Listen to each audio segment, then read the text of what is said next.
Hello and welcome to this week's What Were They Thinking?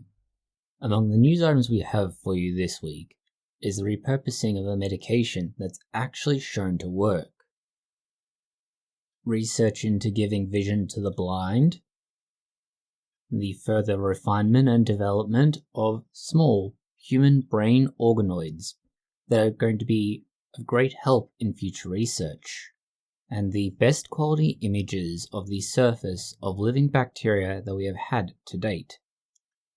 The timestamps for these and other news items can be found in the description box below.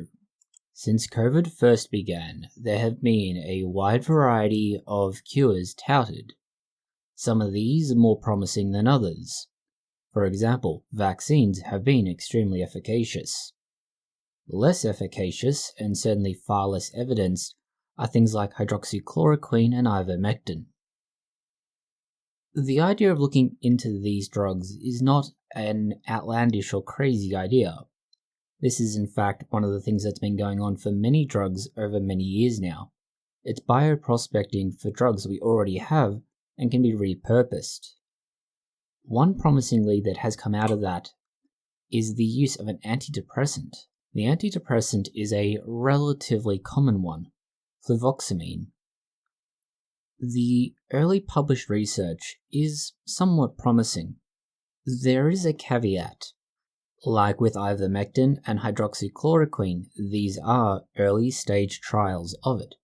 As such, it should be taken with a not insignificant grain of salt, insomuch as, for such early evidence, it should be very carefully and very skeptically assessed. This is because, much like ivermectin, which is an antiparasitic, fluvoxamine doesn't have any obvious mechanism by which it can counteract a viral infection. There are a range of other concerns when it comes to fluvoxamine as well, notably around doses. The dose required is somewhat high for what it is, and it had a consequentially high rate of those who could not tolerate its use. In other clinical trial news, but not clinical trials for the COVID-19 virus, rather for breast cancer. Breast cancer is a broad term that covers a number of possible tumors that could develop and turn cancerous. The vaccine would be incredibly important because it doesn't target a cancer that can currently be treated with anything but mastectomy, that being removal of the breasts. No hormone or drug-related treatment works on it. The vaccine's also important for another reason. The cancer that it deals with, triple-negative breast cancer, accounts for up to 15% of all breast cancer, kills nearly a quarter of those diagnosed within 5 years, and is closely tied to BRCA1 mutations. Like with a variety of vaccines, more than one dose will be required, in this case, 3 doses. They'll be given to those who have had cancer of this kind already, have been cleared of it, and will see if they remain free for a period afterwards. What might take some people by surprise is that the clinical trial and research isn't just run out of university, but is in fact being funded by the United States Department of Defense. We recently spoke about a prosthetic that allowed someone to have some sense of vision because they were blind, but with the device could begin to see. In this case, that idea has been taken several steps further. This prosthesis is implanted directly into the brain, and it allows them to be able to read letters and be able to perceive two-dimensional shapes. This follows some pretty significant research into the area of brain and machine interfaces, which is why it's possible to achieve this. In order for the woman to be able to regain her vision, they effectively had to replace her optic nerve after it had been destroyed by a neuropathy. This is done not by replacing the optic nerve itself, but rather by bypassing the need for the retina and optic nerve and going straight to the optical cortex in the brain, and stimulating it with a number of tiny microneedles. This development is really good news for those who are blind, but isn't a reason to rejoice just yet. The implants do come with a wide range of possible negative side effects. These include neural death and epileptic seizures, among others. The fact that one person with one implant has had as much success as they have is cause for happiness for them, but also wariness and trepidation until much larger studies are conducted. Next, we have an interesting example of how litigation can be a force for good and bad. It's a very similar story to that which we mentioned some time ago regarding Italian geologists. In this case, a doctor who specialized in infectious diseases and spent most of their time treating Lyme disease was named as party to a lawsuit. The lawsuit named them in part because they had been involved in setting up guidelines used to treat Lyme disease. Yes, they helped to write a book on how best to treat Lyme disease. And yet somehow they were named in a lawsuit against them, the Infectious Disease Society of America, various other infectious disease specialists, insurance companies, and others again. The reason we bring this up is that the court case and lawsuit have finally come to an end, or at least the first court at the federal level has come to an end. The judge has dismissed all of the claims in the lawsuit. While we won't go into the details of the lawsuit here, it is worth looking into as it's interesting to see what's being argued and why. Going from very modern issues to some ancient discoveries that are interesting. Well, interesting and somewhat grisly. A man was entombed about 1,000 years ago with a variety of golden artifacts.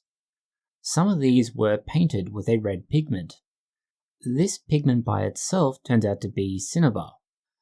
What held the paint together, though, was somewhat more disconcerting. Blood. Human blood.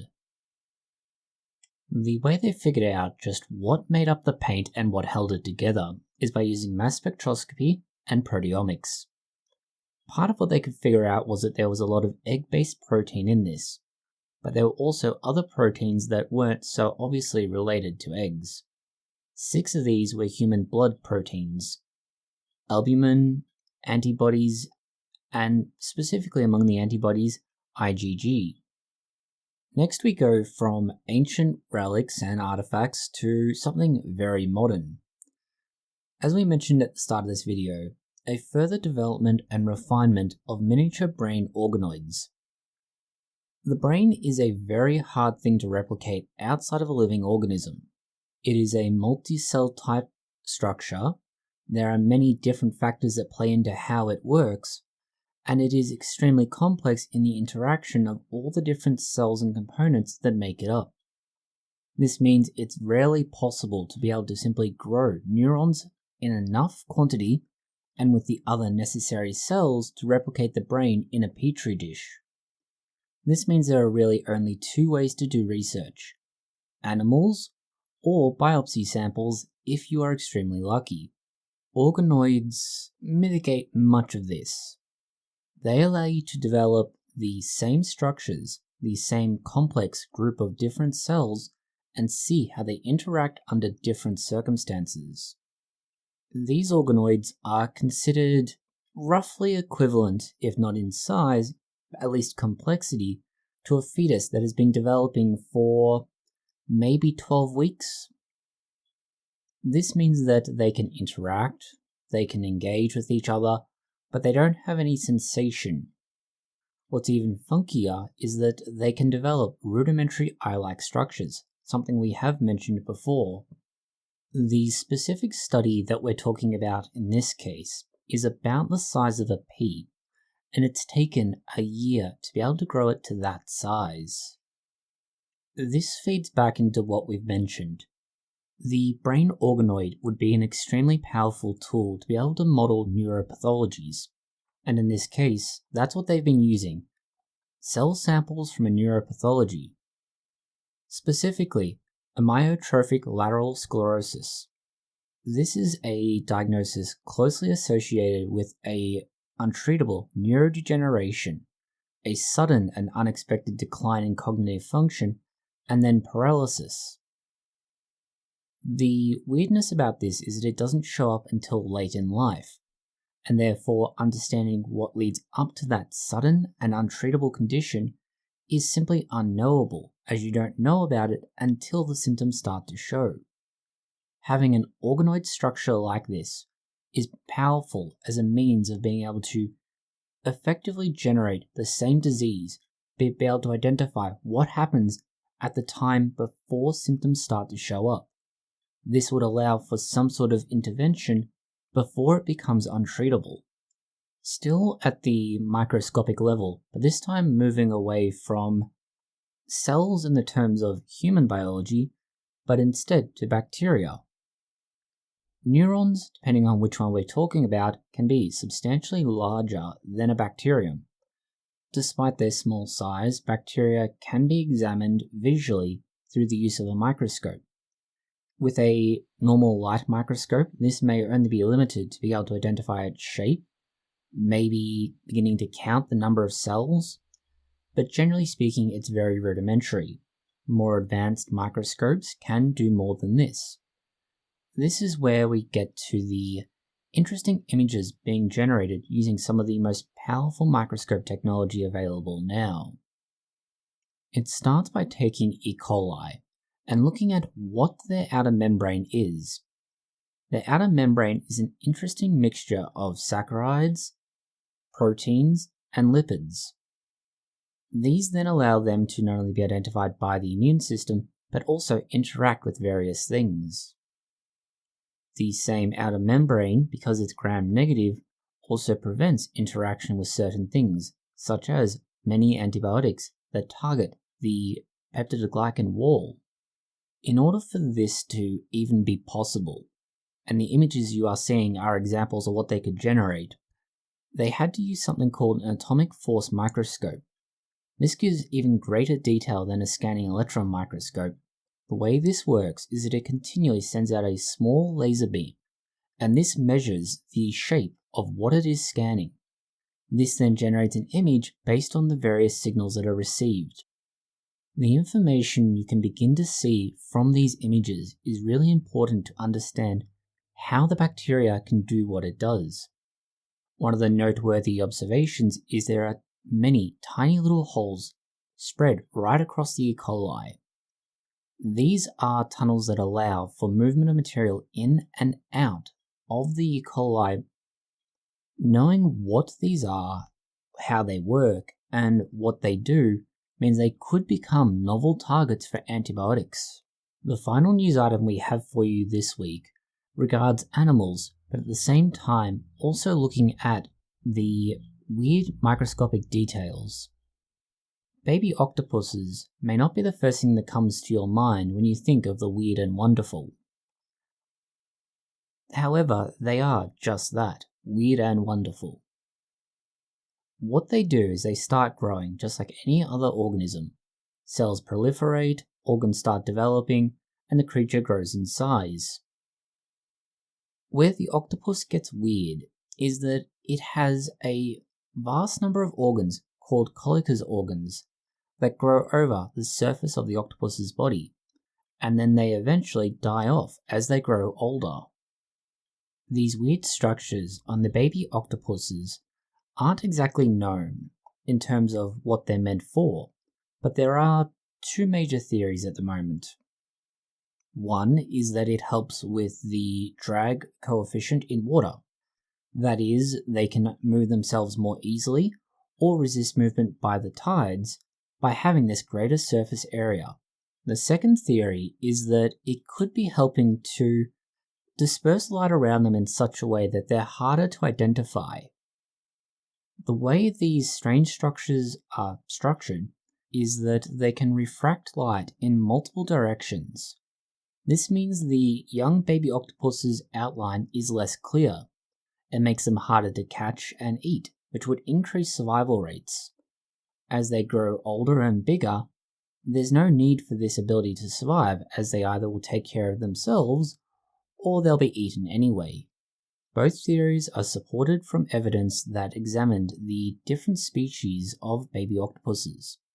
Only those who started planktonic, meaning started tiny and then grew big over time, had these structures. Those that were already born living quite large did not have them. This would support the theories that posit it has a role in survival, allowing the baby octopuses to grow much older and survive throughout that time frame until it's no longer needed. That's all the news we have for you this week. Thank you for watching. If you have found it interesting, consider liking, sharing, and subscribing. Please post any comments, questions, or suggestions that you have below.